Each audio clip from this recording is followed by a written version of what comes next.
Well, drivers are crashing into a cherished community landmark in historic Old Town Orange. One even flew over the fountain. In the past few years, the traffic circle has been hit 6 times. And tonight, the city council met to discuss ways to protect it. But residents tell our Nicole Comstock previous safety measures didn't work. Well, some people say this may be a design issue at that roundabout, but others say they think it's a behavior issue since many of those crashes have involved impaired drivers. But most everyone agrees that something needs to be done immediately to keep everyone safe. It's a historic landmark in the center of Old Town.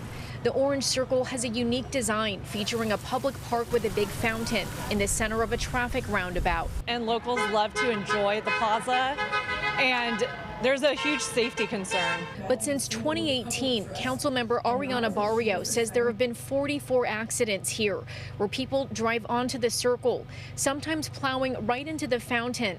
One car hit it so hard it launched into the air and flipped upside down. I think people are distracted by phones, drinking, and the state of affairs in life.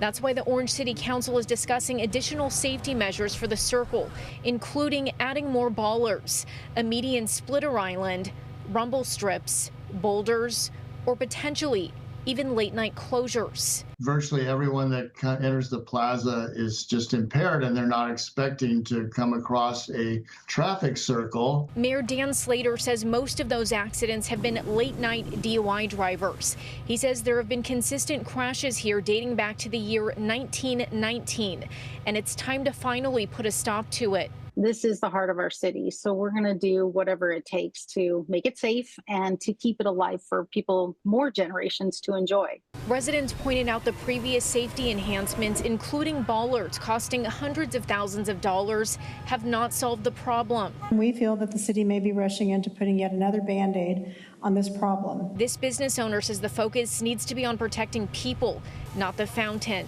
We need to look at putting a stop sign there. I personally witnessed 2 pedestrians hit in the crosswalk. It was awful. The kids' shoes fell off. The council voted not to install anything here immediately, but instead to have staff do further research on all of those options. In the meantime, as the city continues to research all of those other major options, they tell me they plan on installing some reflectors out there in the circle.